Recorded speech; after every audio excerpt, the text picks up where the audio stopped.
Why aren't other red states doing this? Florida has deputized almost every single one of its state troopers with 287G powers, which is ICE granted powers, where every state trooper is trained and given the computer system and trained how to use the computer system that ICE has. It is in every one of their patrol cars, except for about 1,800 plus troopers. It's in about almost 1,800 of them. That's you're like 100 shy of all the troopers. It's amazing. They're pulling people over, and they're even going into high illegal areas. No, nothing wrong with that. And they're pulling people over for violations. And when they pull them over for violations, and they don't have documents, or they can't speak English, and they don't have well, it's really documents. If they're not don't have a driver license, they're screwed. They're getting busted in massive amounts. 3,500 illegal immigrants detained by Florida state troopers alone. Why don't we have this in Texas? Governor Abbott, Texas legislature, what the heck? We have been pushing hard, and we've got it in most of our major metropolitan areas. In fact, they're mandated, I think, under a certain amount of time to do it. Many of them already have, and then even all the rural sheriffs are going to be mandated to do it. They're giving them a little bit more time since they're rural. But this is beautiful, and I want this all over our great country of ours. It's absolutely awesome. Second of all, regarding illegals, Kilmar, Kilmar. Kilmar went in to report his mandatory reporting to the Baltimore ice field where he was arrested, and informed that they would begin the deportation process, and they are now, of course, as you know, looking at sending him to Uganda, Uganda, man. And if Kilmar doesn't want to be separated from his family can join him. I can guarantee you this: my family. Because when he's not beating his wife, according to her own restraining orders, when he's not horribly beating his wife twice in a couple different years, according to the reports that she filed, uh, he has 2 or 3 children. One of them is not his, and they're minors. They're like in their 13 and under or something. If that were the case with my family, we'd be going to Uganda as a whole family, and we would figure out how to make it work. Kilmar maybe going there. It was funniest thing in the world is he was offered, if you plead guilty to human trafficking, which his former human trafficker boss, who's in prison, said he was human trafficking at the time. He was working for him, and he was, of course, in the human trafficker's vehicle. That vehicle was flagged by ICE Baltimore as being a human smuggler vehicle because they busted it many times. It has a fourth row bolted in to a fake fourth row of seats. The Tennessee State Troopers. I played you the audio when that came out saying, "You know what this is, don't you? This is human smuggling."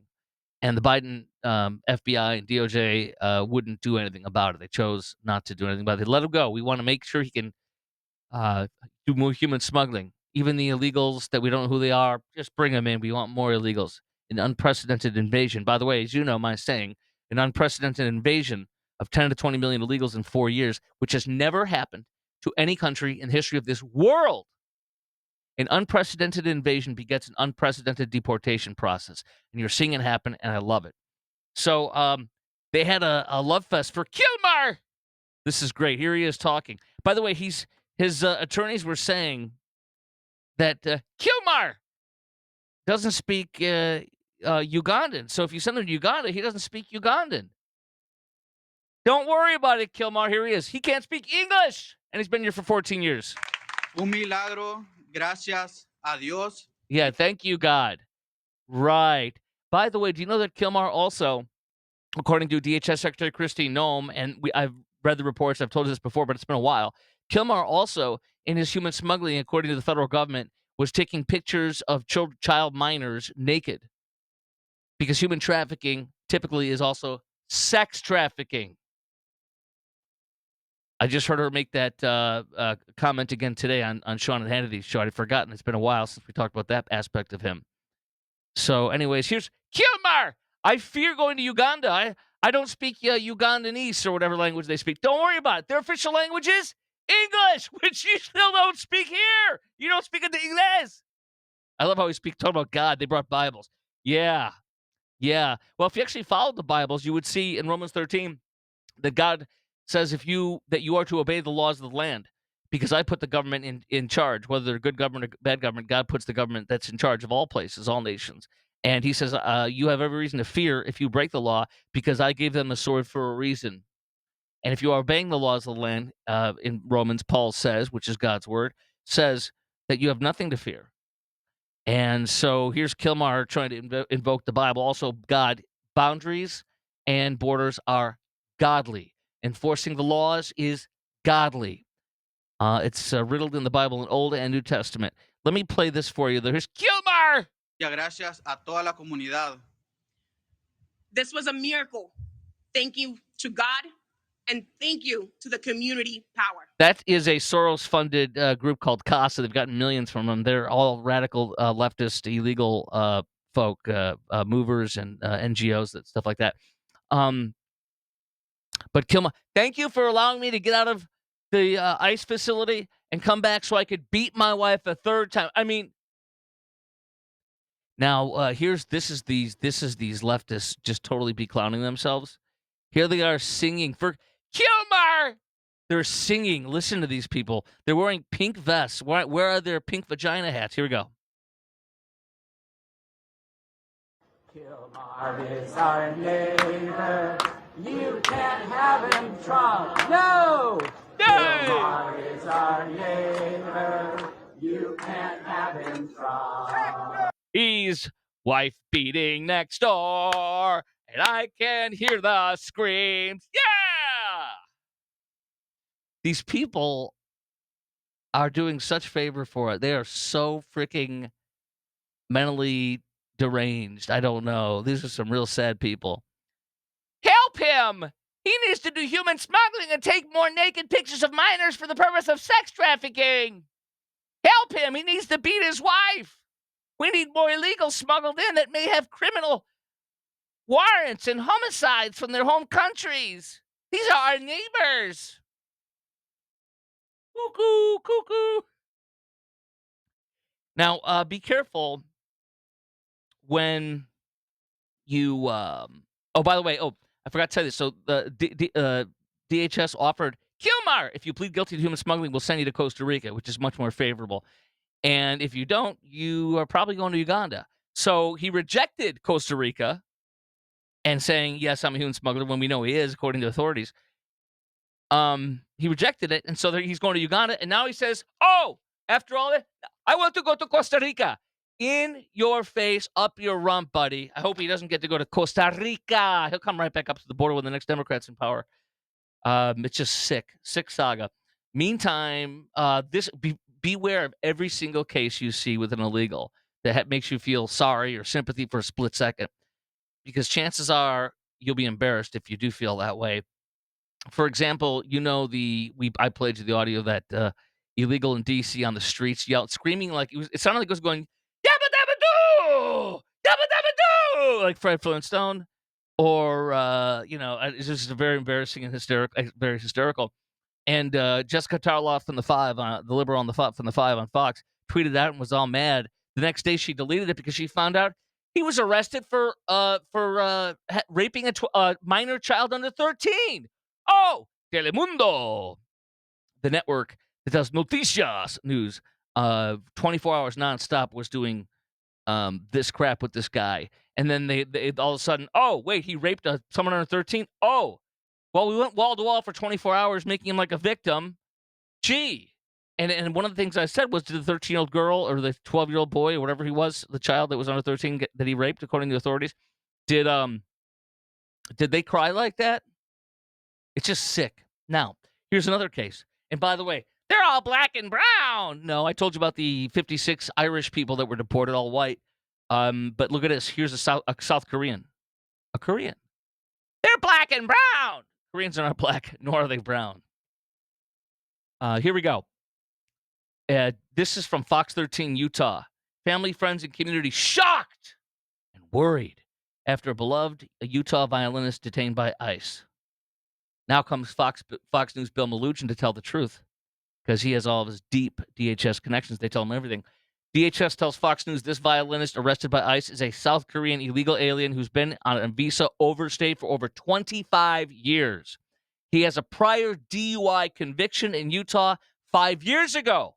By the way, if there's a DUI, the chances are there's another one that he hasn't got nailed for. I'm not saying he has, but one is enough. You're out of here. You're gone. Plus, you've overstayed your visa. You're literally living here illegally for a quarter of a century. Get the hell out of my country. We have a lot of South Koreans living in this country, and I know many of them. We're marrying one of the families of South Koreans, one of whom's parents is from Korea, and the other whose grandparents are from Korea. And I'll have you know that I spent some great time with my bestie from high school who is Korean. He was here for 1 year when he just barely started learning English, and I didn't know any of that when I befriended him. He says so many sweet things about my parents and us, and it's real sweet. When I go back to Chicago, I visit with him, and he lives like 10 minutes from my parents' house. It's really sweet. We get to see each other. Anyway, so yeah, Koreans are in the family now, yo. Korean all the way. So, my son wants to learn Korean after he studied Japanese for 6 years. It's pretty amazing, isn't it? And he went to Japan. I've told you about that if you followed me up for over the years. Anyway, um, so he entered on a B2 visa. It's a work visa in 1998 with terms to leave in 1 year, 99. But he never left. Get him the hell out of here. I'm going to be mentioning this every night up till North Texas Giving Day. Thrive Counseling Services is a group in between my radio and TV fill-ins. I was on in Des Moines yesterday and Monday and Friday. I'll be on in Buffalo again on Thursday. I'll be on in Houston on Friday, Chicago, Salem News Channel, television, all over the place. Dallas, filling in for my friend Mark Davis whenever it comes up, the need. But I also work on the side for fundraising for Thrive Counseling Services, and there's a massive. You want to talk about illegals and trafficking and stuff? There are people born and raised in this country that are sex trafficked, and what's insane is learning their stories. Half of all the clients that Thrive, it's a 501c3 Christian-based charity.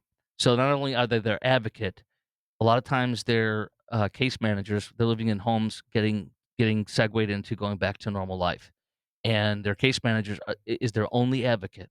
Some of these women are coming out of incarceration. Some of these women are still on drugs, getting off drugs. I don't want to live this way anymore. I want to have my kids back. I want to get confidence to tell a judge that I deserve a second chance. When they get their kids back, they're on fire. Many of them are, they're pointed to the Lord. But the point is, can you imagine having one person advocating for you and they have to because they're your case manager? Thrive, one woman who's one of the counselors says, I am their advocate. I am in her corner. It's so special. Sex trafficking is all over Dallas. It's all over Houston. It's all over this country. So if you would like to help a ministry that helps women become whole from sexual assault, half the clients are sex trafficked. The next highest percentage are women that are sexually assaulted or coming out of incarceration. They also do stuff with families, but they point their clients to Jesus.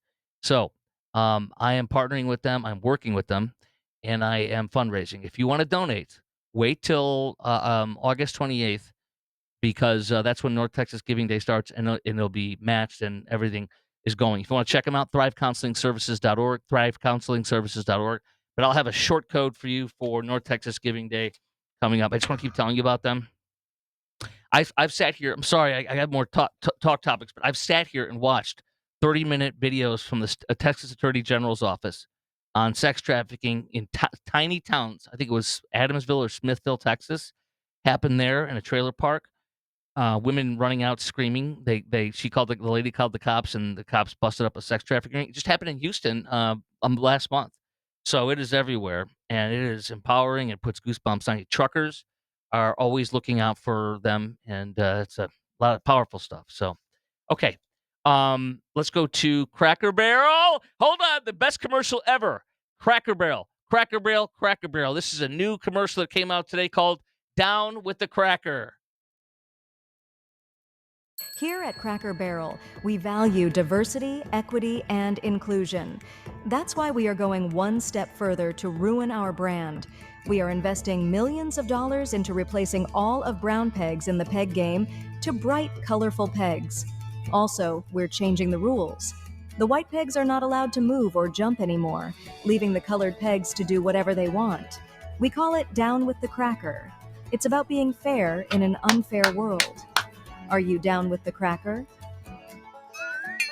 Down with the Cracker! Woo-hoo! I love this. Cracker Barrel comes out today, and they pull this leftist DEI stuff. Remember, one of their board members I told you about is a DEI consultant, has been doing DEI stuff professionally at Disney and others for like 20, 30 years. He's a board member, and he's the largest individual shareholder. They also are not going to change their rabid support of LGBTQ, all that stuff. So they despise us. And so they come out with their fake apology, their Bud Light fake apology. They are Bud Light. If you want to catch a really cool meme that I've been tweeting and putting up on Facebook, it's on Twitter, it's on Facebook, on both of my feeds, at Chris Crock Show. That's at Chris Crock Show, CHRASKROK. But anyway, so here's their they're not apology, and we're not changing, but here's a fake apology. A long statement. I'll just read you a couple sentences. In the last few days, if they've shown us anything, it's how deeply people care about Cracker Barrel. We're truly grateful for your heartfelt voices. You've also shown us that we could have done a better job sharing who we are and who we'll always be. And then blah, blah, blah, blah, blah, blah, blah. There's another sentence or two in here. Yes, no. Anyways, the point being is sorry, not sorry, and we're not changing a damn thing. Oh, and Uncle Herschel, the white guy that's been eliminated from they put him out to pasture. Uncle Herschel will still be on our menu, the white guy resting on the barrel that's no longer there, resting on the rocking chair that's no longer there. Uncle Herschel will still be on our menu, just not where you can't see him. I put that part in. He'll also be on our road signs. A road sign? Help me! Help me! They fired me! And featured in our country store. He's not going anywhere. He's family. Holy consultant wrote this. What a joke. So they're blowing smoke up our rear. So you know what? They're Bud Lighted. I'm never going to go to them. I am very much against them. I will not drink Bud Light. I won't even take it for free from somebody who offers me one. And I also will not go to Cracker Barrel. I would rather eat my fist if I'm hungry.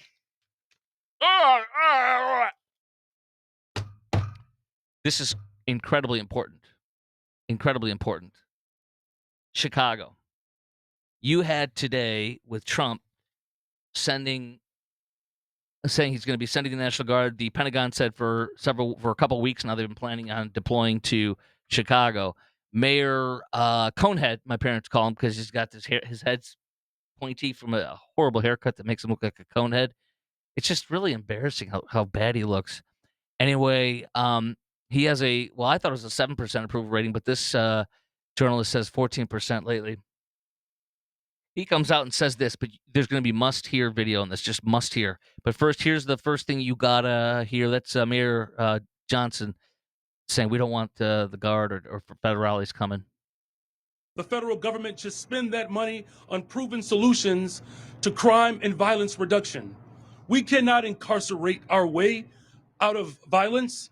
We've already tried that, and we've ended up with the largest prison population in the world without solving the problems of crime and violence. The addiction on jails and incarceration in this country, we have moved past that. It is racist, it is immoral. Okay. He also talks about his quote, community-based interventions. This is where they hire people to wear green vests and to be community liaisons with the criminals and the cops. But I'm about to read to you some breathtaking stuff. I'm going to actually play you at first. I did not know this. I'm born and raised in the city, somewhat raised in the city, a couple of years, then we moved out. But my whole family moved back into the city. All my extended relatives have lived in the city all their lives. And so my family lives there now too in the city. But my point being is they have these people that are called community-based interventions, and they have these CVIs, community violence interrupters. They're paid millions of dollars of tax dollars. They're wearing green vests, and they are often literally pro-criminal, almost always, and they're harassing the cops. I'm about to play for you. It's 3 minutes. I'm not going to play the whole thing. I'm going to come upon. So you see the cops taking down a thug in the street. His pants are down because they tackled him. It was some rabid crime scene. Because the video starts in the middle of that. It goes 3.5 minutes. I'm going to jump to a part where after the guy has been finally wrestled by cops, picked up off the ground, dragged over to the car, and thrown in the back of the car. And then you have the CVI, who Brandon Johnson touts as a community-based interventionist. and he's harassing and badgering the cops and saying, "Why are you doing this? Why are you doing this?" And you're going to hear the beginnings of that or the middle of that, but then it's going to go to a cop screaming in his face. And if you can't hear certain things, I'm going to make it clear. There's some swears in here, but we're on the internet, so here we go. It's important to play this raw video. Listen to this. I got this shit on recording, boy. You talking about him? That's y'all problem over here. Don't come over there. That's y'all problem, bro. I got this shit on recording, bro. They're harassing him. I got this on recording. Go on and harass him. Listen. Sure you got nothing, bro. Oh, look, you can text me, bro. I ain't got shit, bro. Bro, I got one bag of weed, bro. I got shit recording, bro. I ain't got shit, bro. You're gonna hear some. They're gonna go up close to the vehicle now, where the green vest people are arguing with the cops and harassing them.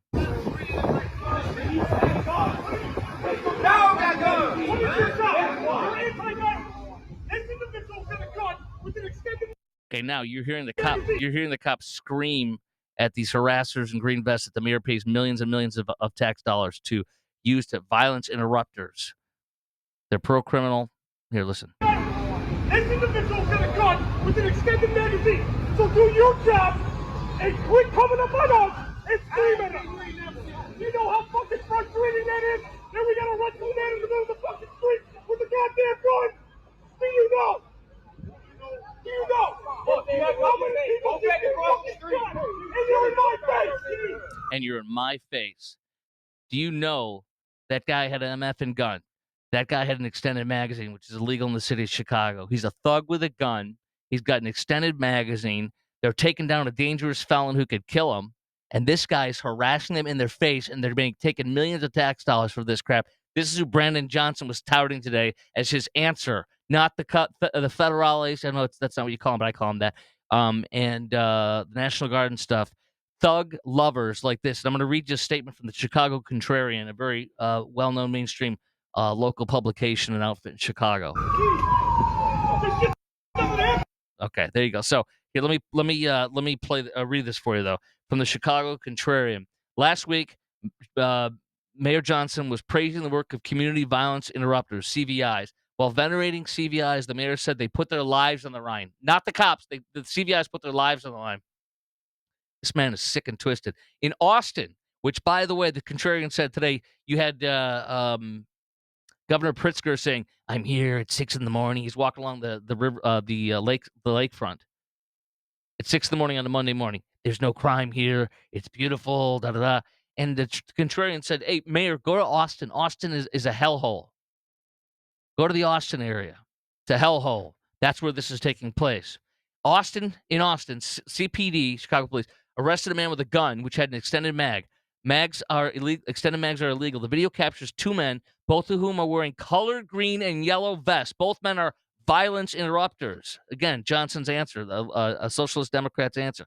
This video shows one CVI in green vest confronting CPD as they arrest a gun offender. The CVI is defending the criminal and arguing with CPD as they carry out their duties. This is typical behavior from the CVIs. Those CVIs are supposed to assist police, routinely harass and obstruct police as they attempt to remove criminal offenders from the streets. CVIs are also known to tip off gang members, criminals sought by CPD. Worse, CVIs are paid through tens of millions of dollars of grant money to obstruct CPD.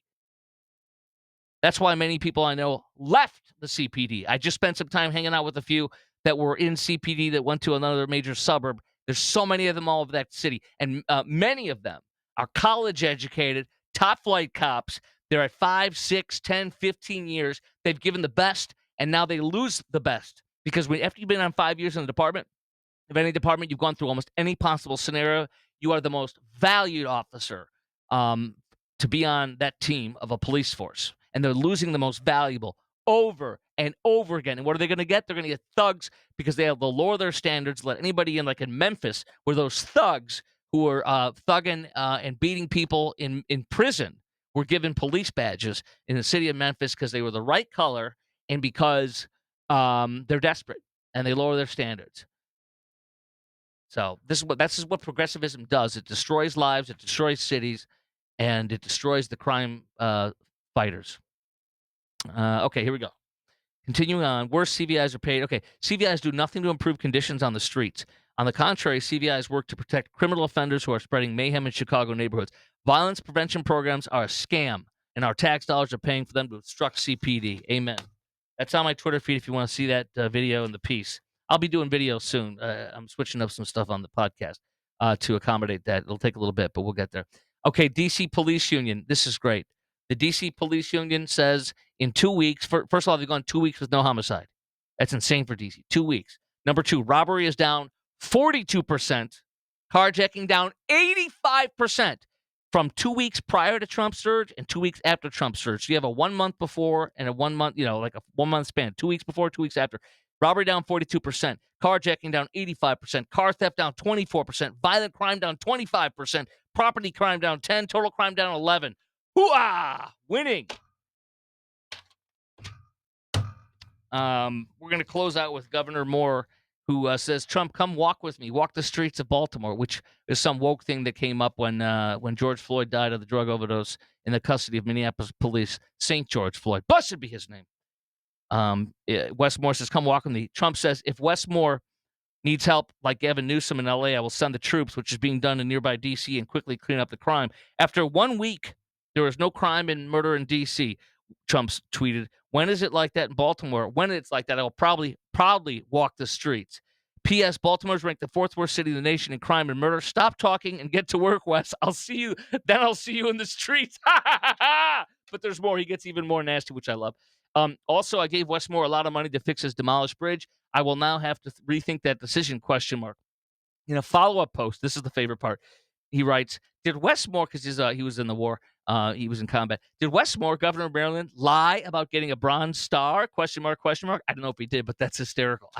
Obviously I hope he didn't authentically, then I wouldn't support. But it's hysterical because it's Trump and he's trolling him, and I love it.